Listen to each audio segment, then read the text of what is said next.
सुबह से राहुल बाबा कर रहे हैं दौड़ा दौड़ा भागा भागा सा। जहां रिपब्लिक का कैमरा तो दौड़ा, रिपब्लिक का कैमरा आया तो राहुल गांधी दौड़ा। ये कोई लफंगों के आइडल बनना चाहते थे। मैम, आप लोग बोलते हो कि गवर्नमेंट ये नहीं करती वो नहीं करती। जब अपने देश को रिप्रेजेंट कर रही थी तब आप नंगे हो जाते हो, टी शर्ट उतार देते हो। दोस्तों, एआई समिट के बाद राहुल गांधी बुरे फंस गए हैं। जहां देश आगे बढ़ना चाहता है लेकिन कुछ जयचंद इस देश के पैरों में जंजीर बांध कर उसे वापस गड्ढे में खींचना चाहते हैं। दोस्तों, दुनिया भर की निगाहें दिल्ली के भारत मंडपम पर टिकी है।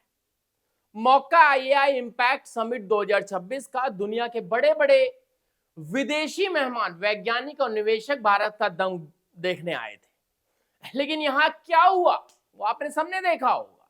लेकिन आज राहुल गांधी, उनका जो कहते हैं ना कि साहब विदेशी प्यार है, वो उमड़कर सामने आया और उसने भेज दिया यूथ कांग्रेस ने। कोर्ट ने दबाकर राहुल गांधी को जो किया है वो आप देखेंगे। दोस्तों, यूथ कांग्रेस के गुंडों ने वो काम किया जो शायद गली नुक्कड़ के मवाली भी ना करे। विदेशी मेहमानों के सामने मतलब आप समझ लीजिए, दहलीज अभी नहीं उन्होंने पार की होगी, वो अपनी शर्ट उतारकर और अर्धनग्न होकर इन लोगों ने हंगामा किया, नारे लगाए। नारे क्या लगाए? पीएम कॉम्प्रोमाइज्ड और इंडिया यूएस ट्रेड डील मुर्दाबाद। ये विरोध नहीं था दोस्तों, ये भारत की ग्लोबल इमेज पर कालिख पोतने की सोची समझी अंतरराष्ट्रीय साजिश थी। कमेंट्स बॉक्स में बता दीजिए। वीडियो शुरू करता हूं दोस्तों, लेकिन आप कमेंट्स बॉक्स में बता दीजिए साजिश थी या नहीं थी। नमस्कार, मैं हूं सौरभ मिश्रा। आप देख रहे हैं ओनली न्यूज 24x7। आज हम राहुल गांधी की उस मोहब्बत की दुकान का शटर गिराने वाले, जिसके प्रोडक्ट्स ने देश को शर्मसार किया। कैसे तिलक मार्ग पुलिस ने एक कानून बीएनएस, भारतीय न्याय संहिता का ऐसा हथौड़ा मारा है कि उनके वकीलों के पसीने छूट गए। और कैसे पटियाला हाउस कोर्ट ने इनका विक्टिम कार्ड फाड़कर इन्हें 5 दिन के लिए पुलिस रिमांड पर भेज दिया है। दिल थाम कर बैठिए, क्योंकि आज टूल किट का पूरा गैंग का काला चिट्ठा खुलने वाला है। दोस्तों, शर्ट उतारकर नाच। मैं चाहता हूं कि आप कमेंट्स बॉक्स में बताते चले, राहुल गांधी किस हद तक उतर सकते हैं भाई, किस हद तक उतर सकते हैं। तारीख थी 20 फरवरी 2026, जगह दिल्ली का भारत मंडपम, जो पहले प्रगति मैदान के नाम से भी जाना जाता था। एआई समिट चल रहा है, भारत अपने भविष्य की नींव रख रहा है, और तभी यूथ कांग्रेस के नेता वहां घुसते हैं और अपनी शर्ट उतार कर उछालने लगते हैं। इनके हाथ में जो तख्तियां थी उन पर इंडिया यूएस ट्रेड डील के खिलाफ लिखा हुआ था। ठीक है, और मैं राहुल गांधी से पूछना चाहता हूं, क्या भारत का अमेरिका के साथ व्यापार करना आपको चुभ रहा है? क्या भारत में विदेशी निवेश यानी एफडीआई आना आपको बर्दाश्त नहीं हो रहा है? जब भी देश में कोई बड़ा अंतरराष्ट्रीय आयोजन होता है, चाहे वो G20 हो या ये एआई समिट, आपकी पार्टी कोई ना कोई बवाल क्यों खड़ा कर देती है? पुलिस ने साफ कहा कि ये नेपाल स्टाइल प्रोटेस्ट था, जेंजी टाइप, यानी अचानक से कपड़े उतारकर अटेंशन लेना और मीडिया में सनसनी फैलाना, ताकि विदेशी अखबारों में छपे कि भारत का लोकतंत्र है वो खतरे में है। ये फ्रीडम ऑफ स्पीच नहीं, ये देश को बदनाम करने का ठेका है, जिसको राहुल विंसी ने ले रखा है, जिसको राहुल गांधी ने ले रखा है, सोशल मीडिया की माने तो राहुल खान ने ले रखा है। दोस्तों, मैं कमेंट्स बॉक्स में तो चाहता हूं कि आप लोग लिखें, लेकिन एक बार सुनिए तो सही। इन शर्ट उतारने वाले वीरों को यह नहीं पता था कि अब देश में अंग्रेजों वाला आईपीसी नहीं है, बल्कि नया भारतीय न्याय संहिता यानी बीएनएस लागू है। तिलक मार्ग थाने की पुलिस तुरंत एक्शन में आती है। उदय भानु चिब जो कि इंडियन यूथ कांग्रेस का प्रेसिडेंट है और विकास शिकारा, इनके सहित 15 लोगों को डिटेन किया गया। जो फेशियल रिकग्निशन कैमरे से हुई थी उसे पहचान कर 4 मुख्य आरोपियों को दबोचा गया, जिसमें कृष्णा हरि बिहार का रहने वाला, कुंदन यादव बिहार का रहने वाला, अजय कुमार उत्तर प्रदेश का रहने वाला और नरसिंह यादव तेलंगाना का रहने वाला। इन लोगों को पकड़ा गया और धाराएं कौन सी लगी सुनकर राहुल गांधी के पसीने छूट रहे हैं। बीएनएस सेक्शन 61 क्रिमिनल कॉन्स्पिरेसी आपराधिक साजिश, सेक्शन 224 लोक सेवक को चोट पहुंचाना, गैर कानूनी सभा और इमोशन इंटेंशन, ये धाराएं गैर जमानती हैं, नॉन बेलेबल, और इनमें 7 साल से ज्यादा की सजा का प्रावधान है। और सुनिए, अभी मजा आने वाला आपको एक मजेदार बात बताता हूं दोस्तों। पुलिस पर हमला करने और विदेशी मेहमानों के सामने देश की नाक कटाओगे तो पुलिस तुम्हें बिरयानी नहीं खिलाएगी, सीधे तिहाड़ का रास्ता दिखाएगी। दोस्तों, आपको पता है जो मैंने आपको ये पूरा न्याय संहिता दिखाई है ना, बीएनएस भारतीय न्याय संहिता, उस पर यूथ कांग्रेस के जो वकील हैं रुपेश सिंह क्या कहते हैं, सुन लीजिए।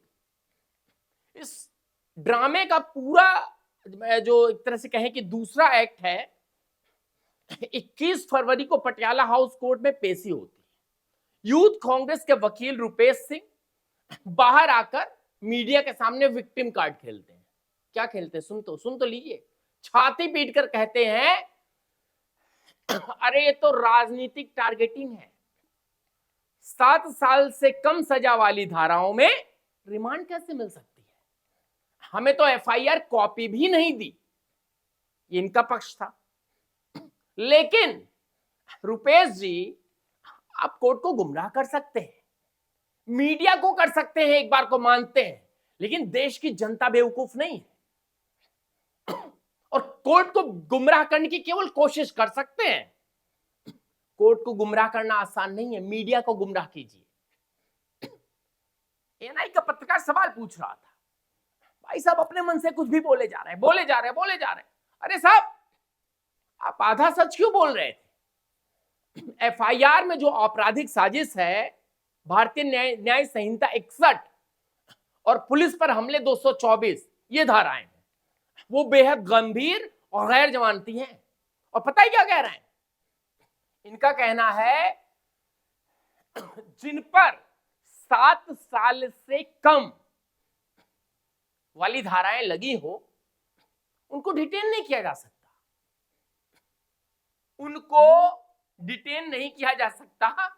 उनको रिमांड में नहीं लिया जा सकता। तो क्या भाई पटियाला हाउस कोर्ट के जो जज साहब थे वो भांग पीकर बैठे हैं? उन्होंने सीधे 5 दिन की रिमांड दे दी। 5 दिन की रिमांड दोस्तों बहुत बड़ी होती है, मुश्किल से 1-2 दिन शुरू में मिलता है। 5 दिन की सीधी रिमांड, यानी मामला गंभीर है। राहुल गांधी करवाए हैं, कौन करवाया है ये तो अब ये उगलेंगे। 5 दिन में पूरी कुरान उगलवा ली जाएगी इनके मुंह से। दोस्तों, हाई कोर्ट की गाइडलाइंस कहती है कि रिमांड में सावधानी बरतें। ये नहीं कहते कि देशद्रोह या देश की छवि खराब करने वालों को आरती उतार कर घर भेज दें। पटियाला हाउस कोर्ट के जज साहब ने पुलिस की दलीलें सुनी, उन्होंने माना कि एक गंभीर अंतरराष्ट्रीय साजिश है, जमानत की अर्जियां उठाकर डस्टबिन में डाल दी गई और चारों अपराधियों को 5 दिन की पुलिस कस्टडी में भेज दिया गया। वकील साहब मीडिया के सामने झूठ बोल रहे हैं, कह रहे राजनीतिक सहानुभूति बटोरना चाहते हैं, लेकिन कोर्ट ने कानून का हथौड़ा चलाकर सारा बुखार उतार दिया दोस्तों। और सुनिए राहुल बाबू उनका क्या कहना है। चुप्पी साथ बैठे और दो गुटों में बट गया है कांग्रेस। दोस्तों, यूथ कांग्रेस कोई एनजीओ नहीं है, ये सीधे तौर पर कांग्रेस आला कमान यानी राहुल गांधी से जुड़ा हुआ संगठन है। क्या कृष्ण हरि या अजय कुमार जैसे कार्यकर्ताओं की इतनी हिम्मत कि वो अपने मन में भारत मंडपम जैसे हाई सिक्योरिटी जोन में जो है घुसकर प्रधानमंत्री कॉम्प्रोमाइज के नारे लगा दें? बिल्कुल नहीं, बिल्कुल नहीं। भारतीय जनता पार्टी ने विद्रोही कहा है और पुलिस अब इसी सीनियर लीडरशिप के लिए खंगाल रही कि भाई क्या तार निकलता है। और राहुल जी आप विदेश में जाकर कहते हैं कि भारत में लोकतंत्र खत्म हो गया है और भारत में जब विदेशी आते हैं तो आपकी अपनी फौज वहां जाती है और नंगा नाच करती है। कौन भेजता है? कौन भेजता? आप भेजते हो ताकि आपकी बात सच लगे। ये आपकी हताशा चरम पर है। आप चुनाव नहीं जीत पा रहे तो आप विकास के मंच पर भी गंदी राजनीति कर रहे हैं। क्या यही आपके मोहब्बत की दुकान है? पूछता हूं ओनली न्यूज़ 24x। दोस्तों कमेंट्स बॉक्स में बताइए, 5 दिन की रिमांड मिल चुकी है। दिल्ली पुलिस की पूछताछ में ये तोते की तरह बोलेंगे। पुलिस अब इनके व्हाट्सएप चैट्स, इनकी फंडिंग और इनके अकाउंट के नाम उगलवा रही है। अगर इस साजिश में ऊपर बैठे नेता के नाम सामने आए तो यकीन मानिए 2026 में बहुत बड़े बड़े विकेट गिरने वाले हैं। ये आम बात नहीं थी।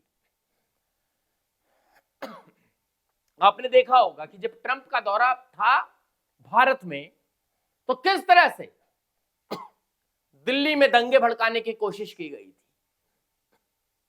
किस तरह से। और आज उनका क्या हाल है ये भी देख लीजिए। और उन्हीं के लिए रोते हैं कि भाई निकलवा दो बाहर, इनको जमानत दे दो। क्यों नहीं दे रहे? और देश का विरोध करते करते साहब कांग्रेस अब देश की छवि का विरोध करने लगी है। भारत मंडपम में जो हुआ वो किसी पार्टी का नहीं, 140 करोड़ भारतीयों का अपमान है। और इसका हिसाब अब भारतीय न्याय संहिता के कानून के द्वारा किया जाएगा। आपकी इस पर क्या राय है दोस्तों? क्या आपको भी लगता है कि राहुल गांधी को इस शर्मनाक प्रदर्शन के लिए देश से माफी मांगनी चाहिए? क्या अंतरराष्ट्रीय मंच पर ऐसे बवाल करने वालों को जेल में सड़ा देना चाहिए? कमेंट्स बॉक्स में शेम ऑन आईवाईसी यानी इंडियन यूथ कांग्रेस लिखकर अपनी ताकत दिखाएं और इस वीडियो को इतना शेयर करें कि इस टूल किट गैंग का पूरा सच देश के हर युवा तक पहुंचे। आप देख रहे थे ओनली न्यूज़ 24x7। मैं था सौरभ मिश्रा। जय हिंद, जय भारत। बहुत बहुत